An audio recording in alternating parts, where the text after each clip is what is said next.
Sensation le MAG, avec le soutien du Fonds citoyen franco-allemand. Bonjour Franck Gröniger, Bonjour. vous êtes allemand et vous vivez à Paris depuis 1993. Vous enseignez l'allemand à Sciences Po et aussi au ministère des Affaires étrangères.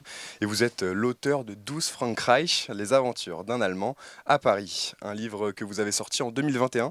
Vous y racontez en 29 chapitres votre histoire et des anecdotes culturelles sur les différences entre la France et l'Allemagne que vous avez pu observer tout au long de votre vie. Vous êtes, on peut le dire, tombé en quelque sorte amoureux de la France, à tel point que vous en avez désormais même la nationalité. Ce livre, vous l'avez écrit donc en 2020, pendant la pandémie. Comment vous est venue l'idée de ce projet? En fait, l'idée est venue d'un carton que j'ai trouvé, que je voulais ranger parce qu'on a vendu la maison familiale. Et dans ce carton, j'ai trouvé une carte postale de mon grand-père. Voici la carte postale, qui a donc vécu avant la Deuxième Guerre mondiale et qui a vécu à Paris. Et c'est là que je me suis commencé à, j'ai commencé à m'intéresser un petit peu à ce parcours. Et je me suis dit, ça fait quand même 25 ans que je suis en France, donc j'ai un peu voulu faire le point et j'ai commencé à écrire. Alors, mais d'abord, repartons en arrière, vous l'avez dit. Donc, vos grands-parents vécurent déjà en France avant vous. Mm. Qu'est-ce qu'ils étaient venus faire en France? C'est mon grand-père qui a travaillé en France parce qu'il travaillait pour un juif et les Allemands avaient les nazis au pouvoir, donc il a quitté la France. Mais ils ne sont pas restés très longtemps parce que quand la guerre a commencé, il fallait rentrer en Allemagne pour ne pas être interné. Donc, et ils n'en parlaient pas tellement parce que je pense par pudeur. Donc c'est comme un mystère qui est resté là-dessus. Ils étaient restés combien de temps en France, vos grands-parents? 4-5 ans, Quatre pas cinq ans. beaucoup. Hein. Bah, si, quand même beaucoup pour l'époque. Pardon. Alors quand on est un petit Allemand en Allemagne, quelle image on a de la France, du pays d'à côté?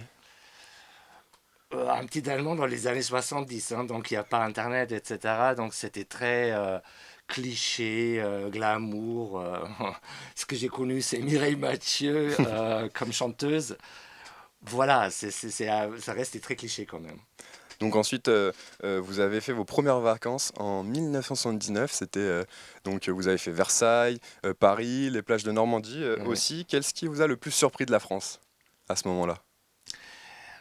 Le plus surpris, c'est évidemment quand vous avez 7-8 ans, que tout le monde parle une autre langue, on mange autrement. Euh, Moi, j'ai découvert l'orangina. À l'époque, il n'y avait pas l'orangina en Allemagne. Donc, c'est des petites choses qu'on découvre. Donc, ça, c'était une belle découverte.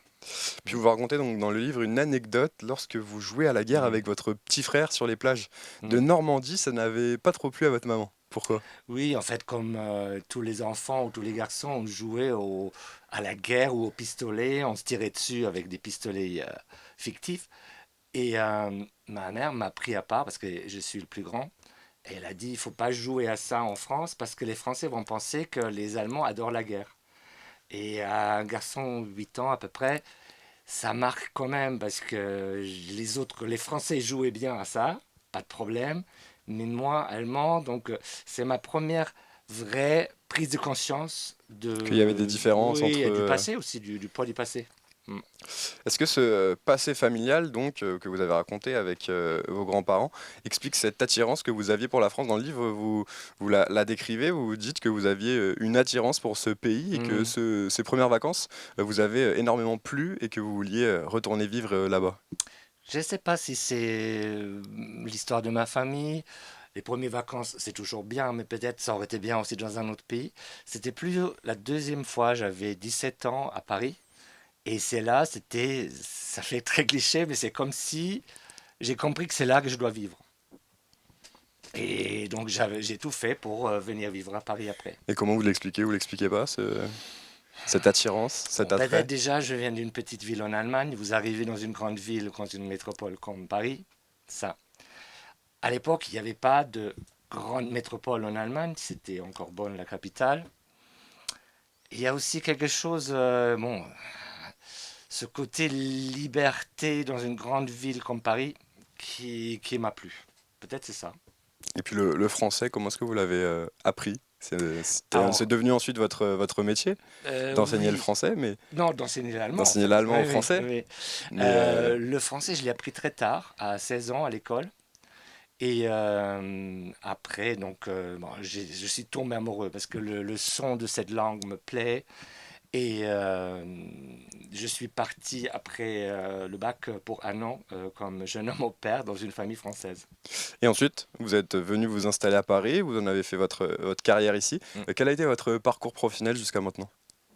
Ah, alors j'ai fait plein de choses. Donc la première chose, c'est je suis venu avec une bourse du DAAD. Donc grâce au franco-allemand, j'ai pu venir un an, étudier un an en France. Et je voulais rester, mais pour financer ça, donc j'étais assistant de langue dans un lycée à Louis-le-Grand. Et ça encore, grâce au franco-allemand, j'ai pu pouvoir continuer.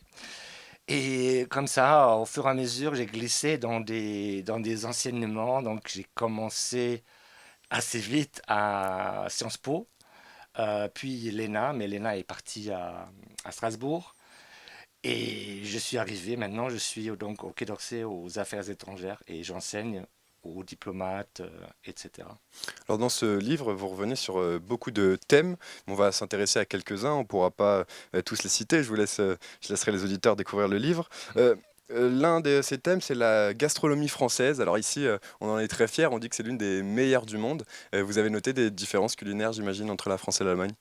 Oui, et heureusement qu'il y a des différences culinaires. Ça serait pas drôle sinon. Mais l'Allemagne a énormément changé. Il y a beaucoup de choses qui sont très très bons aussi. Euh, Ce qui est intéressant, c'est plutôt le fait de parler de la nourriture en permanence. Et c'est ce que j'écris un peu dans le livre, c'est que j'étais invité à un dîner. Déjà, il y a l'apéro, donc ça c'est vraiment une étape importante.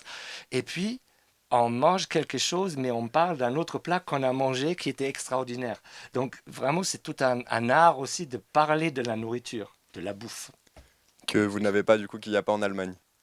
Oui, alors on parle à la limite de... Moi, je pense, on parle à la limite de ce qu'on est en train de manger, mais on raconte pas tout un vécu, une expérience extraordinaire avec un restaurant qu'on a connu. Nanana.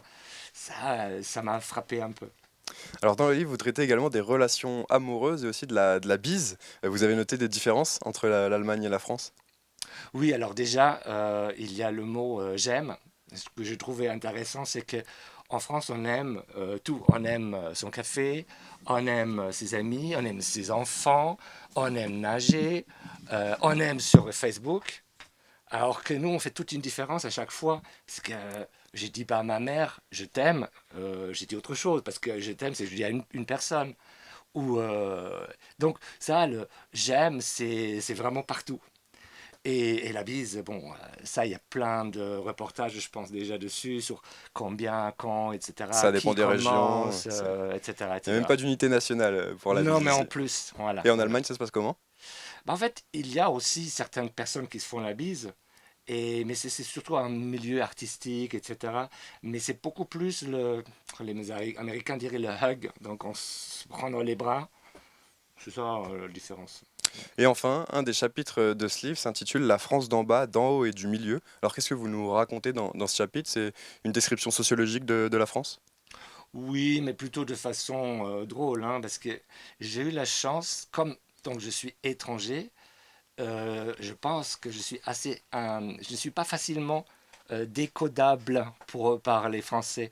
Et donc, j'ai eu donc cours avec deux ministres même, avec des ambassadeurs, avec beaucoup d'énarques, mais aussi euh, avec les gens qui viennent pour faciliter un peu du 9-3, donc, et après donc aussi la classe moyenne.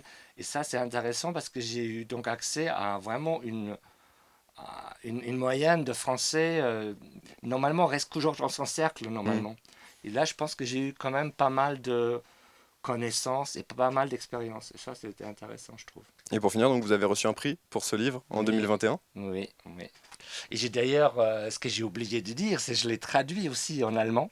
Donc, et oui, c'était le prix de la maison d'édition. Et bon, j'étais très content et aussi qu'il soit traduit en allemand parce que donc j'ai d'abord écrit en français, langue étrangère, Et puis, j'ai traduit dans ma langue maternelle. Et pour conclure, est-ce qu'on pourrait dire que ce livre, c'est une déclaration d'amour à l'amitié franco-allemande? Une déclaration d'amour à la France que j'ai eue que je pouvais vivre grâce à l'amitié franco-allemande. Parce que ça, s'il n'y avait pas ça comme point de départ, j'aurais pas pu le vivre. Mais c'est plutôt une déclaration d'amour à la France. Merci beaucoup, Frank Merci. Groninger, d'avoir été avec nous. Je rappelle donc que vous êtes l'auteur de 12 Frankreich. Le MAG sur Sensation avec le soutien du Fonds citoyen franco-allemand.